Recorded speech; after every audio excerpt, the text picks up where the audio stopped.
Again a good day to all of you. आप सभी को स्वतंत्रता दिवस की हार्दिक शुभकामनाएं। अभी हमें आज़ाद हुए 75 साल हो चुके हैं। इसी उपलक्ष्य में द हिंदू ने बहुत अच्छे अच्छे कार्टून्स यहाँ पे दिए हैं जिनको कि हम देखेंगे। आज डेट बताने की आपको रिक्वायरमेंट नहीं है। आज डेट है 15 अगस्त 2022। आज़ाद हुए हमें 75 साल हो चुके हैं और आज दिन है सोमवार का। आज का एनालिसिस हम स्टार्ट करते हैं। ठीक है, तो इसमें आप देख सकते हो कि कार्टून्स के अंदर काफ़ी इंडिकेट किया गया है कि किस तरह से इंडिया ने साइंस एंड टेक के अंदर प्रोग्रेस की है। हमारी डेमोक्रेसी भी किस तरह से फ्लरिश हुई है। आगे भी बताया गया है कार्टून्स के अंदर कि किस तरह से हमारा mercantile export and all areas के अंदर हमने इंप्रूवमेंट किया है। सोलर एनर्जी के अंदर हम किस तरह से ग्रो कर रहे हैं। मेडिकल साइंस ने हमारे यहाँ पे काफ़ी प्रोग्रेस की है। एजुकेशन भी अब हमारे यहाँ पे सुधर रही है काफ़ी हद तक, और लोगों के अंदर काफ़ी नेशन जो राष्ट्र प्रेम का भाव है वो भी काफ़ी है।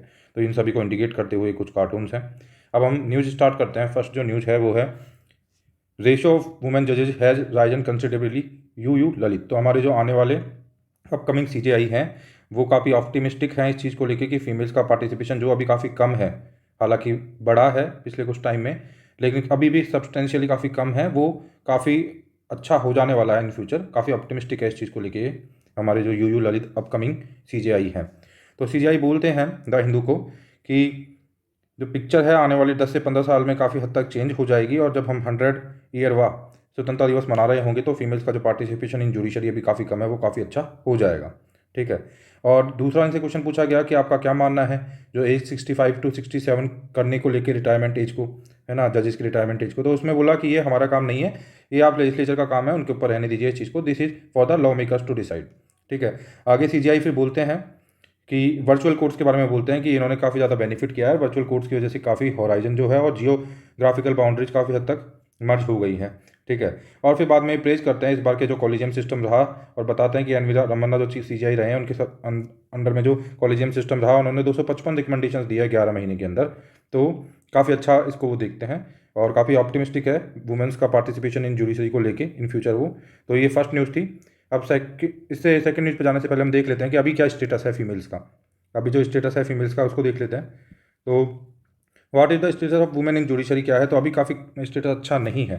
हाई कोर्ट्स के अंदर जो परसेंटेज ऑफ वुमेन्स हैं वो केवल 11.5% है। वहीं पे सुप्रीम कोर्ट के अंदर केवल 4 सिटिंग वुमेन हैं अभी, 33 आउट ऑफ 33 जो जजेस हैं उनमें से। वहीं पे हम लॉयर्स की यदि बात करें तो वुमेन लॉयर्स का स्टेटस भी मतलब अच्छा नहीं है। हमारे यहाँ पे पूरे 17 लाख रजिस्टर्ड एडवोकेट्स हैं, उनमें से केवल 15% फीमेल्स हैं। तो अभी जो फीमेल्स का पार्टिसिपेशन जो है इन जुडिशरी अच्छा नहीं है, लेकिन जो हमारे ललित जी हैं सीजीआई अपकमिंग सीजीआई वो काफ़ी ऑप्टिमिस्टिक है इस चीज़ को लेके कि पार्टिसिपेशन काफ़ी अच्छा हो जाएगा। अब हम देखते हैं नेक्स्ट न्यूज़। तो India proved sceptics wrong says president. तो जो हमारी प्रेसिडेंट है मुर्मू जी, उन्होंने बोला है कि जब इंडिया आज़ाद हुआ था तो काफ़ी सारे नेशंस को, लोगों को इस चीज़ का डर था और वो संवेदन इस चीज़ को लेके डाउट में थे कि क्या इंडिया एज ए नेशन आगे बढ़ पाएगा, क्योंकि इतनी डाइवर्सिटी हमारी कंट्री के अंदर थी। हमारा जियोग्राफिकल होराइजन बहुत ज़्यादा वाइड था और इतने सारे डिफरेंसेस थे, इतनी सारी रियासतों का एकीकरण किया गया था और इस तरह से यूनिफाइड एक इंडिया बनाया गया था। तो लोगों के मन में डाउट था बहुत सारी चीज़ों को लेकर कि क्या इतनी बड़ी एक डेमोक्रेटिक कंट्री जो है सर्वाइव कर पाएगी। लेकिन आज आज़ादी के 75 साल बाद हम काफ़ी अच्छे से कह सकते हैं कि बीइंग ए मोस्ट लाइक सबसे बड़ी एक डेमोक्रेटिक कंट्री हमारी है और काफ़ी अच्छे से फ्लरिश कर रही है। तो उसी के रिगार्डिंग मुर्मू जी बोल रही हैं कि सारे संदेह जो थे और सबको गलत साबित कर दिया है हमने। तो greeting all Indians in her address to the eve of Independence Day. President जो द्रौपदी मुर्मू है संडे के दिन उन्होंने किया, तो उसमें उन्होंने काफ़ी सारी बातें की हैं। ठीक है, और उन बातों का जो सार है वो यही है, वो ये बताना चाह रही हैं कि इंडिया ने कुल मिला के जितने भी लोग संदेह कर रहे थे कि क्या इंडिया ग्रो कर पाएगा एज ए नेशन, उन सभी को एक करारा जवाब दिया है। तो और बहुत सारी जो हमारे फीचर्स हैं, हमारे कॉन्स्टिट्यूशन के फीचर्स और बहुत सारे हमारी कंट्री के जो स्पेशल फीचर्स हैं उनको भी यहाँ पे उन्होंने प्रेज किया है कि हमने यूनिवर्सल फ्रेंचाइजी जो है अडल्ट फ्रेंचाइजी उसको स्टार्टिंग से हमने स्वीकार किया। ठीक है, और वो काफ़ी सक्सेसफुल भी हमारे यहाँ पे रहा। उसी तरह से ये आगे बोलती हैं, after the independence all the generations have told hard how we meet great challenges and how we have taken charge of our destiny. The lessons learned in this process will prove useful as we move towards the next milestones in the journey. अभी अमृतकाल start हो गया है तो 25 years में हम और भी बहुत सारी अचीवमेंट्स करेंगे। इस चीज़ को लेकर भी वो काफ़ी ऑप्टिमिस्टिक है और बता रही हैं कि बाबा साहब भीमराव अम्बेडकर का जो ड्राफ्टेड कॉन्स्टिट्यूशन और जो उनका विजन था वो सारा सक्सेसफुल रहा है, और हमारे जो कॉन्स्टिट्यूशनल के मेकर्स थे उनका विजन भी काफ़ी सक्सेसफुल रहा है, और इस तरह से काफ़ी ऑप्टिमिस्टिक इन्होंने अपनी स्पीच दी है। ठीक है, तो अगली नेक्स्ट न्यूज़ के ऊपर हम चलते हैं फिर यहाँ से। अगली न्यूज़ है कि government lost 8,000 crore due to the 5 cases, NITI Aayog. तो नीति आयोग ने बताया कि अभी बहुत सारे जो इन्वायरमेंटल नॉर्म्स को मतलब कि अवॉइड करते हुए हमें जाना होता है बहुत सारे डेवलपमेंट प्रोजेक्ट्स के लिए, तो वो उसमें काफ़ी हद तक 8,000 करोड़ का नुकसान हुआ है इन्वायरमेंट नॉर्म्स को फॉलो करने के दौरान, है ना। तो इसके ऊपर नीति आयोग ने बोला है, इतना ही इंपॉर्टेंट न्यूज़ ये नहीं है पर आपको देख लेना है थोड़ा इसको। The 5 orders of the supreme court and national green tribunals cost the government 8,000 crore. तो जो ऑर्डर्स आए हैं उसकी वजह से डेवलपमेंट प्रोजेक्ट जो है वो मतलब कि पीछे हुए हैं और उसमें 8,000 करोड़ का नुकसान हुआ है, रेवेन्यू को बताते हैं। ठीक है, तो ये इतना इंपॉर्टेंट न्यूज़ नहीं थी। तो इसमें एक CUTS है, कंज्यूमर यूनिटी ट्रस्ट सोसाइटी, उनकी एक कुछ स्टडीज़ हैं और रिपोर्ट्स हैं जिसके भी आप पूरा एनालिसिस करके उन्होंने बताया है ना। तो अब नेक्स्ट न्यूज़ पे चलते हैं। Over 75 lakhs cases cleared by Lok Adalat. तो लोक अदालत ने बहुत सारे केसेस को क्लियर किया है और ये अपने आप में काफ़ी एक अच्छी बात है। Over 75 lakh pending and pre litigation cases, many of them part of a huge backlog created by the pandemic, were settled across the country in the third national लोक अदालत। तो लोक अदालत है जो तीसरी बार लगी है और ये मतलब एक साथ कंट्री वाइड पूरी अदालत लगती है। तो काफ़ी सारे केसेस में पेंडिंग केसेस को रिजॉल्व किया गया है। तो यहाँ पे इस न्यूज़ के थ्रू हम नालसा बहुत सारे जो स्टेटिक क्वेश्चन आ सकते हैं उनको देख लेंगे। In a move away from the convention, the legal service authority under chief justice of India designated, जो अपकमिंग हमारे चीफ जस्टिस हैं U Lalit, who is executive chairman of the NALSA. तो उनके अंडर में टेक्नोलॉजी वगैरह सबकी हेल्प से और काफ़ी हद तक 75 जो लाख केसेज हैं उनको क्लियर किया गया है। तो काफ़ी बड़ी एक ग्रेट अचीवमेंट है। तो इसी वजह से हम देख लेते हैं नालसा के बारे में। तो NALSA was founded in 1995 under the legal service authorities act of 1987। ठीक, तो 1987 का लीगल सर्विस अथॉरिटीज एक्ट जो था उसके अंदर जब राजीव गांधी प्राइम मिनिस्टर हुआ करते थे तो 1995 में नालसा को बनाया गया है। तो इसका पर्पज क्या है? To monitor and review the effectiveness of the legal aid programmes and to develop rules and principles for providing legal services under the act. It also distributes funding and grants to state legal service. तो आपका NALSA की तरह salsa भी होता है, तो उनके लिए फंडिंग वगैरह भी करता है नालसा। तो funding and grants to state level services authority and non profit organisations to help them execute legal aid. तो NGOs को भी ये हेल्प वगैरह करता है ना, legal aid system and initiatives. उसके बाद आगे देखते हैं, ये हो गया नालसा। तो इसके रिगार्डिंग कॉन्स्टिट्यूशनल प्रोविजंस क्या है उनको देख लेते हैं। तो article 39A of the constitution of India provide that state shall secure that the operation of the legal system promotes justice on a basis of equal opportunity and shall in particular provide free legal aid by suitable legislation or scheme or in any other way to ensure that opportunities for securing justice are not denied to any citizen by reason of economic or other disability। तो article 39A बहुत important है इसके लिए कि सबको equal justice provide किया जाएगा कि ऑन ग्राउंड ऑफ इकोनॉमिक और अदर डिसेबिलिटी के बिहाफ पे कोई जस्टिस से वंचित रह जाए, ऐसा नहीं होना चाहिए। इस चीज़ को इंश्योर करना है स्टेट को, ये आर्टिकल 39A के अंदर बोला गया है। ठीक है, तो यहाँ से ये कॉन्स्टिट्यूशनल प्रोविजन निकलता है। बाद में फिर आर्टिकल 14 एंड 22 का जो पार्ट ए है, पार्ट 1 है, उसमें भी make it obligatory for the states to ensure equality before law and a legal system which promote justice on basis of equal opportunity to all. तो यहाँ से भी ये कॉन्स्टिट्यूशन प्रोविजंस निकलते हैं। ओके, नेक्स्ट न्यूज़ पे चलते हैं। उससे पहले फंक्शंस देख लेते हैं नालसा के। तो provide free legal aid and service, spread legal awareness और organise Lok Adalat, promote settlement of the dispute through the ADR alternative dispute resolution mechanism के थ्रू रेजोल्यूशन प्रोवाइड करना डिस्प्यूट्स का। Various kinds of ADR mechanism are like arbitration, conciliation, judicial settlement and including settlement through Lok Adalat और mediation है ना। Provide compensation to victim of crime. तो ये सारे इसके क्या है, फंक्शन है, ये आपको ध्यान रखना है। तो ये नालसा के बारे में था जो हमने देख लिया है। अब हम देखते हैं इंडिया @75। तो इंडिया @75, तो अब हम जब 75 साल हमको आज़ाद हुए हो चुके हैं, ठीक है। तो अब कितना अंतर आया है इंडिया के अंदर इन 75 साल के अंदर, उनको हम देखते हैं कि क्या बड़े बड़े पैरामीटर्स के ऊपर क्या अंतर आया है। ठीक है, तो हम देखते हैं पहले नेट माइग्रेशन। तो 1960 वर्सेज 2017, 1960s में क्या था और 2017 में नेट माइग्रेशन का स्टेटस अभी क्या है। India has always been a country with net out migration. तो हम कंट्री काफ़ी वास्ट कंट्री है, अभी हमारी पॉपुलेशन अराउंड 140 करोड़ के आसपास है। जब हम आज़ाद हुए तो हमारी पॉपुलेशन अराउंड 45 करोड़ के आसपास ही थी। ठीक है, तो सो मच ह्यूज कंट्री, इतनी बड़ी कंट्री, तो माइग्रेशन हमारे यहाँ पे शुरू से ही काफ़ी ज़्यादा रहा है। तो यहाँ लिखा हुआ है India has always been a country with net out migration. ठीक है, तो इन और आउट में से आउट हमारे यहाँ पे ज़्यादा होता है शुरू से ही। That it sends out more people than it takes in. However, in the past 5 decades, the out migration has intensified। लेकिन पिछले 5 सालों में आउट माइग्रेशन इंटेंसिफाइड हुआ है। इन 2017 India had the highest number of out migrants among the 31 Nations. ठीक है, तो सबसे ज़्यादा आउट माइग्रेंट्स इंडिया की तरफ से रहे हैं। इन 1960 11 कंट्रीज हैड मोर देन, मतलब इंडिया से 11 कंट्रीज ऐसी थी जिनका कि आउट माइग्रेशन ज़्यादा था, लेकिन अभी रिसेंटली इंडिया से आउट माइग्रेशन बहुत ज़्यादा हो गया है। हमारे यहाँ से लोग बहुत बाहर जाके काम कर रहे हैं, और आपको बताइए कि सभी कंट्रीज़ के अंदर हमारे यहाँ से लोग मिल जाएंगे, बीइंग यूरोप, अमेरिका, ठीक है, पूरे यूरोप कंटिनेंट में मिल जाएंगे, अमेरिका में मिल जाएंगे, कनाडा में मिल जाएंगे, हर जगह इंडियंस मिल जाएंगे आपको। तो हमारे यहाँ से आउट माइग्रेशन काफ़ी ज़्यादा है, पहले कम था, अभी नेट आउट माइग्रेशन हमारे यहाँ से बढ़ गया है। ठीक है, तो ये 1960 और 2017 का कंपेरिजन चल रहा है माइग्रेशन की रिगार्डिंग। अब देखते हैं इंटरनेट यूज़ के बारे में, इसका 1990 से कंपेयर कर रहे हैं। तो only US, UK, Canada, Germany, France, Japan and Italy out of 32 countries considered had internet access in 1990 में कुल मिला के यही कंट्रीज थी जिनके पास इंटरनेट का एक्सेस पॉसिबल था। ठीक है, but by 2020 the internet usage was widespread with 43% of Indians using it. अभी 43% इंडियंस 2020 के अंदर इंटरनेट को यूज में ले रहे हैं। India rank 28 ahead of Nepal, Sri Lanka, Pakistan, Bangladesh in 2020। तो ये हमारे इंटरनेट यूज का स्टेटस है। वुमेन इन पार्लियामेंट को देखते हैं इन परसेंटेज, तो 1997-1998 से 2021 का कंपेरिजन किया गया है। Despite having seen several womens in political leadership positions, India's relative growth in the share of women in parliament has been slow with many countries outpacing India. ठीक है, तो हमारे यहाँ पे ये तो पता ही है आपको कि अभी भी पार्लियामेंट के अंदर 17% वुमेन का पार्टिसिपेशन है। तो पार्लियामेंट के अंदर जो पार्टिसिपेशन है वो काफ़ी ज़्यादा कम है वुमेंस का। तो आप देख सकते हो कि जो कंट्री जहाँ पे 50% मेल, अराउंड 50% ही फीमेल हैं, और वहाँ पे केवल फीमेल्स का 17% पार्टिसिपेशन होना। यदि हम हमारी एंटायर लाइक फ्रीडम के बाद की हिस्ट्री देखते हैं तो उसमें भी प्राइम मिनिस्टर की पोजीशन को हम देखते हैं, तो वहाँ भी हमको केवल इंदिरा गांधी हैं जो as a female prime minister देखने को मिलती हैं।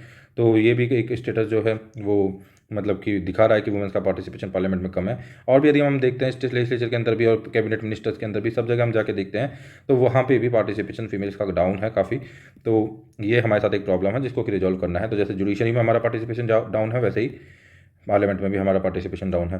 तो इसमें बता रखा है तो कि from 77% in 1997 the share double two 14% इन 2021। तो अभी 14% शेयर ही बता रहे हैं, मैंने 17 बताया, आप देख लेना एक आंकड़े को, है ना। तो डबल हो चुका है ये बता रहे हैं पूरी पार्लियामेंट के अंदर। I am talking about Lok Sabha, है ना।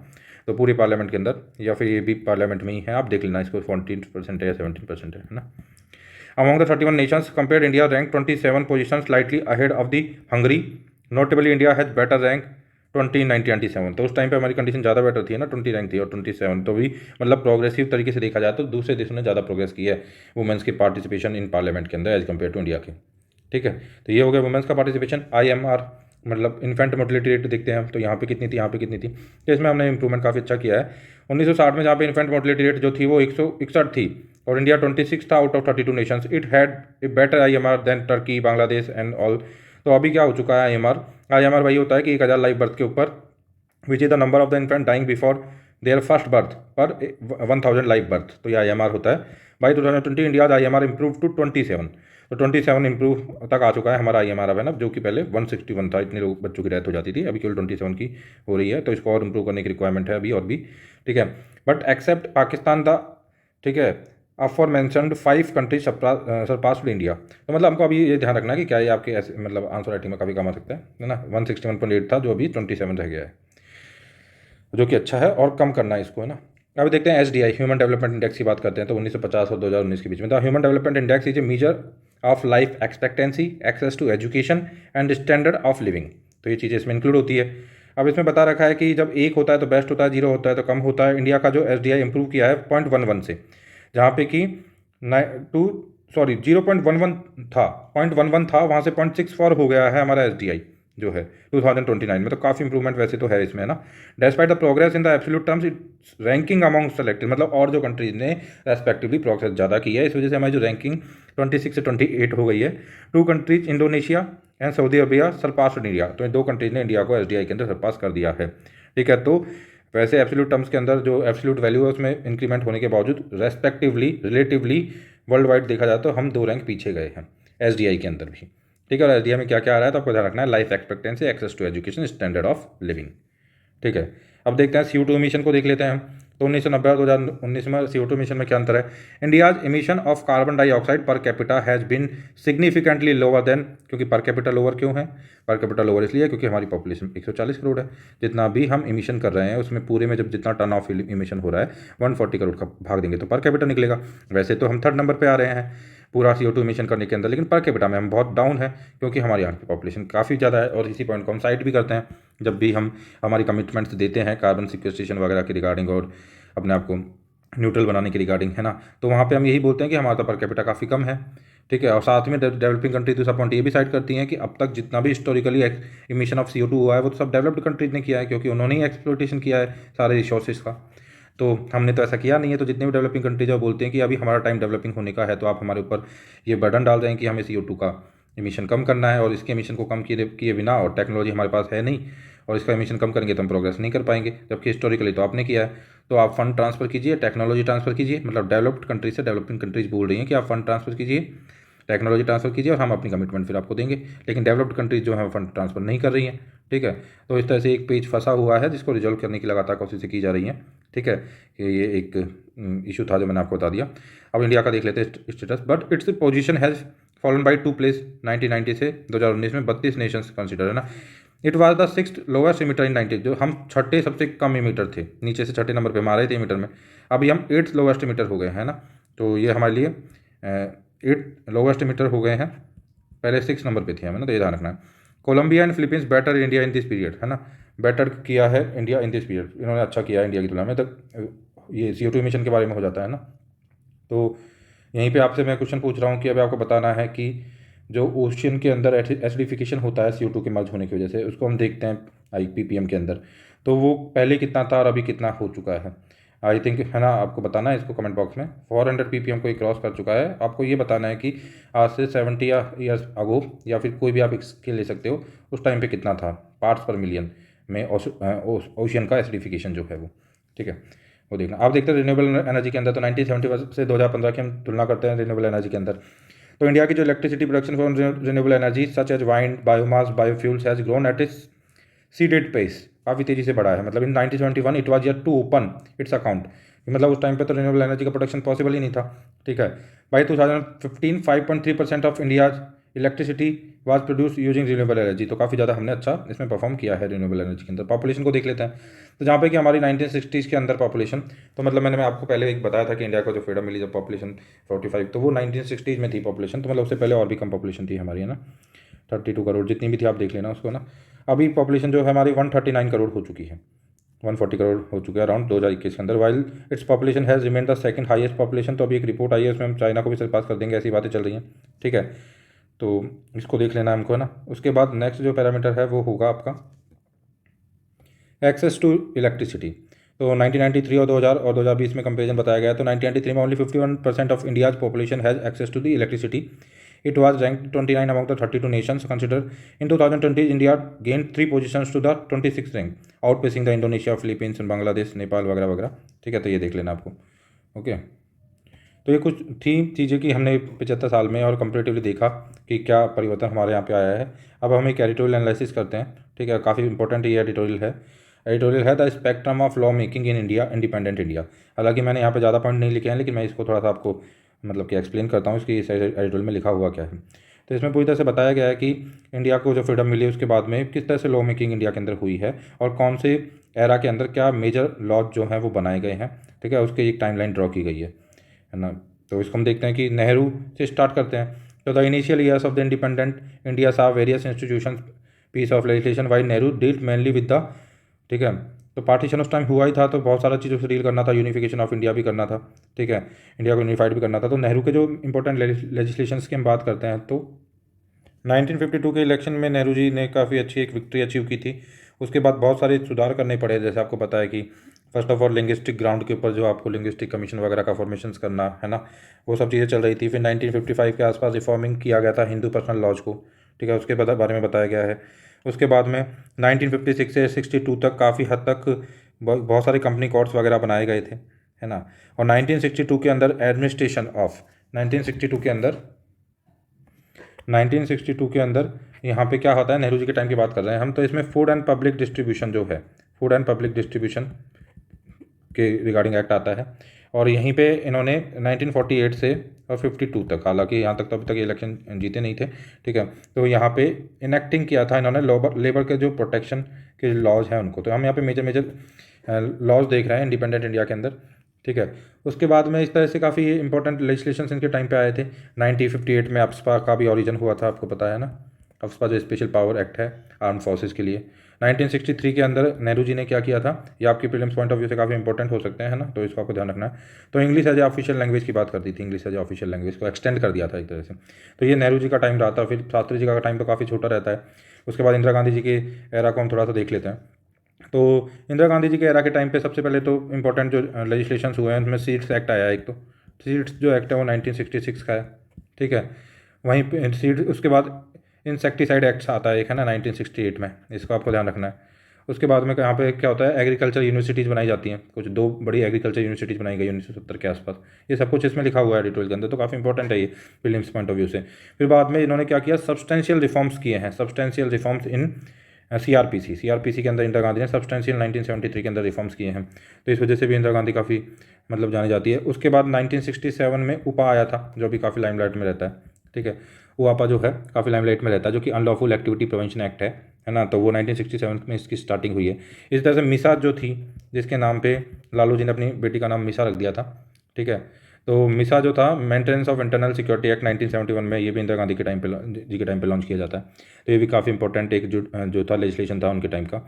उसके अलावा क्या होता है कि UAPA की हमने बात कर ली है। एक बाद में इंश्योरेंस कंपनीज के लिए है 1969 और 1976, और मतलब इंश्योरेंस कंपनीज के ऊपर बैंकों का नेशनलाइजेशन का पूरा एक दौर चलता है इस दौरान। तो काफ़ी ज़्यादा नेशनलाइजेशन वगैरह सब किया जाता है ना, नियो सोशलिस्टिक जो फिनोमिना होता है, तो काफ़ी नेशनलाइजेशन किया जाता है इसके अंदर।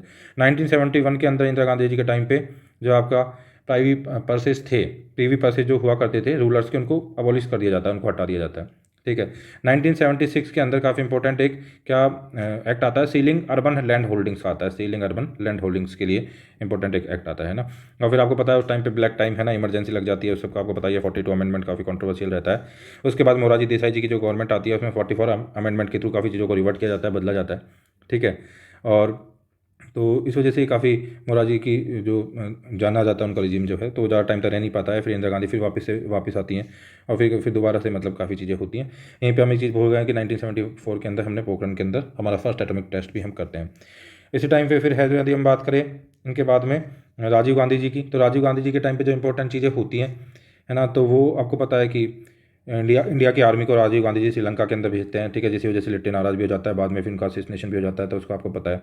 भोपाल गैस ट्रेजेडी भी उनके टाइम पे होती है, तो उस टाइम भी कुछ लॉ पास किया जाता है, ठीक है। और वो 1984 के जो सिख दंगे होते हैं उनको लेकर इनसेंसिटिव थोड़े रहते हैं, तो इस वजह से भी वो थोड़ा कॉन्ट्रोवर्सीज में रहते हैं। इन्हीं के टाइम पे 1985 में जो है, जो आपका दल बदल कानून जो है 52 अमेंडमेंट के थ्रू जो है वो लाया जाता है, इसका भी आपको पता है। तो मेजर लेजिस्लेशन देख रहे हैं हम, एक टाइमलाइन ड्रॉ कर रहे हैं मेजरली, ठीक है, ये इंपॉर्टेंट है, तो आपको ध्यान रखना है। बाद में फिर जो गवर्नमेंट आती है आपकी, ठीक है, PV नरसिम्हा राव जी की जो गवर्नमेंट होती है, उसके टाइम पे भी काफ़ी चीज़ें होती हैं, लाइक 1991 का एक प्लेस ऑफ वर्शिप एक्ट है, वो काफ़ी न्यूज़ में रहता है, ठीक है। उसके बाद 1992 के अंदर CB बनाया जाता है, इसका आपको पता रखना है, ठीक है। और फिर इस तरह से इनके टाइम पे सब चीज़ें होती हैं, काफ़ी इंपॉर्टेंट जो है। उसके बाद यदि हम बात करते हैं अब वाजपेयी जी जो आते हैं, तो वाजपेयी जी के टाइम पे भी जो लेजिस्लेशन होता है पोखरण सेकंड हम दोबारा से करते हैं वाजपेयी जी के टाइम पे, ठीक है। और भी इंपॉर्टेंट काफ़ी चीज़ें उस टाइम पे होती हैं। फिर मनमोहन सिंह जी जब आते हैं, तो उस टाइम पे आपको पता है कि मनमोहन सिंह जी के टाइम पे काफ़ी सारे, जैसे RTI हो गया वो आता है, NGT बनता है 2010 के अंदर, ठीक है। और जो आपका पॉस्को है ना, वो भी आपका 2012 के आसपास आता है। फिर मुंबई में जब टेररिस्ट अटैक होता है तो NIA को पावर दिया जाता है, तो वो भी यहाँ पे रहता है ना। तो ये सब कुछ मतलब इसमें यही बताई गई है इंपॉर्टेंट चीज़ें।